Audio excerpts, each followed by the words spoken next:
कल हम सबको पता है कि एकादशी का बहुत ही विशेष दिन आ गया है और अगर कोई भी नुकसान आपके घर में बहुत ज्यादा बीमार रहता है, हमेशा परेशान रहता है, बीमारी उसका पीछा नहीं छोड़ती, उसको ये वीडियो आपके लिए है। पूज्य गुरु जी की कथा सुन के बहुत अच्छे से बताऊंगा। इस दिन हमें तुलसी की लकड़ी को लेकर के पानी में डालकर नहाना होता है। इसका तरीका अलग है। यहाँ पे क्या बोलना है और कैसे इस पूरे उपाय को करना है, पूरी बात बताऊंगा, तो वीडियो को पूरा देखेगा, बीच में छोड़ेगा नहीं।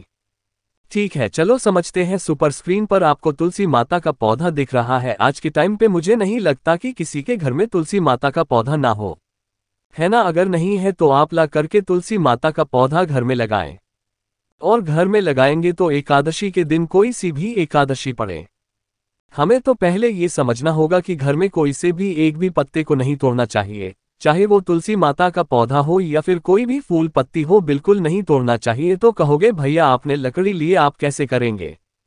माइकल दिल माता के पौधे के पास जाना और वहां पे नीचे कहीं ना कहीं आपको तुलसी माता का एक बहुत ही छोटा मोटा बड़ा कहीं से कोई भी लकड़ी जरूर मिल जाएगी, हुई सूखी वाली। तो आपको बस वही एक लकड़ी को लेना होगा। ठीक है, तुलसी माता की ऐसी एक लकड़ी को लेना, और इस लकड़ी को जो भी व्यक्ति आपके घर में क्रोध करता है, गुस्सा करता है, या फिर काफी दिनों से बीमार पड़ा हुआ है, उसकी बीमारी ठीक नहीं हो रही है, तो आपको क्या करना होगा? उस एक लकड़ी को आपको पानी में डालना होगा। जो व्यक्ति स्नान करने जा रहा है और डाल करके उसको अच्छे तरीके से घुमाना होगा। उस पार्टी में घुमाने के बाद उस लकड़ी को निकाल लेना और फिर से ले जा करके वहीं पे तुलसी माता के पास में उस लकड़ी को डाल देना। जो भी व्यक्ति तुलसी की लकड़ी को डाल करके एकादशी या फिर समस्या दूर होती है, एकादशी या फिर अमावस्या को स्नान कर लेता है, उसकी बड़ी से बड़ी बीमारियां बहुत ही जल्दी खत्म हो जाती है। उसको फिर कहीं पे भी मेडिसिन खाने की जरूरत नहीं पड़ती, ना ही उन्हें ज्यादा डॉक्टर के पास जाने की जरूरत होती है। ना तो ये पापांकुशा एकादशी का बहुत ही विशेष साधन है, बहुत ही प्यारा सा उपाय है, जो कि बीमारी को खत्म करने के लिए इससे अच्छा, इससे आसान उपाय नहीं हो सकता। तो आप सभी को इस उपाय को जरूर करना होगा।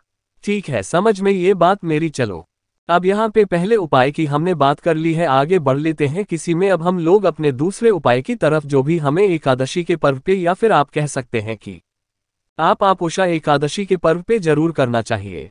ठीक है, देखो यहाँ पे क्या दिख रहा है, कुशा दिख रहा है, लेकिन उससे पहले समझ लो कि इस उपाय को करने की बेनिफिट क्या है। अगर आपके घर में सुख, शांति, समृद्धि बिल्कुल भी नहीं है, पूरा परिवार हमेशा परेशान रहता है, चाहे धन को लेकर, संपदा को लेकर, मनोकामना को लेकर, नौकरी को लेकर, व्यापार को लेकर, ठीक है, क्या करोगे? ऐसे आप सभी के घर में जरूर से जरूर होगी, मुझे पूरी उम्मीद है। तो आपको क्या करना है? कल के दिन आपको सबसे पहले एक इस तरीके से चौमुखी दीपक लेना होगा।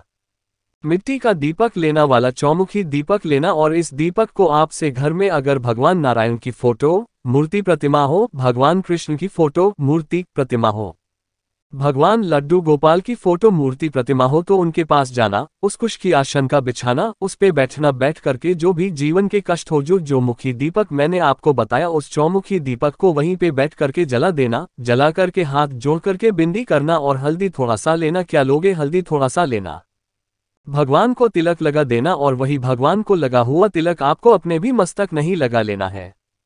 इस उपाय को करके देखिएगा, बिल्कुल डिप्रेशन, बिल्कुल अलग सा उपाय। आपके जो भी विशेष होगी, जो भी परेशानी होगी, परेशानियां आपके दूर हो जाएंगी और आपकी सारी इच्छाएं पूरी जरूरी है। ठीक है, बस एक चीज का ध्यान रखेंगे, इस उपाय को सिर्फ और सिर्फ भगवान नारायण के फोटो, दिमाग के साथ ही करेंगे और किसी भी देवी देवता के पास में नहीं करना है।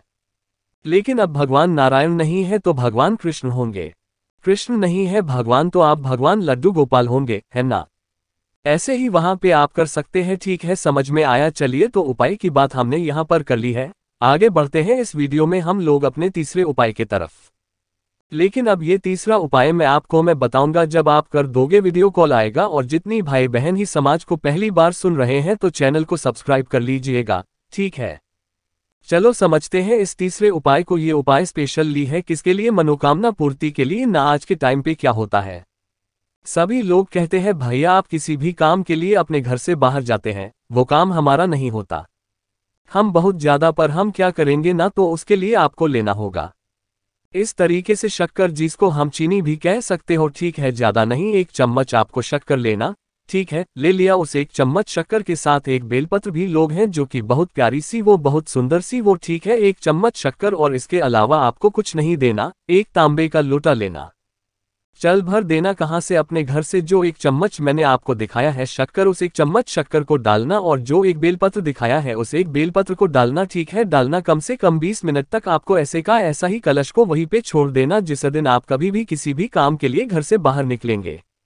जब कभी भी सोमवार, मंगलवार, बुधवार, पूरे हफ्ते में कभी भी किसी भी समय निकल रहे हो तो उसके पहले आपको इस तरीके से कलश को तैयार करना है और फिर उसको लेके कहाँ पे जाओगे? किसी भी महादेव के शिवलिंग के पास में, चाहे वो शिवलिंग आपके घर पे ही क्यों ना हो, वहां पे जाना।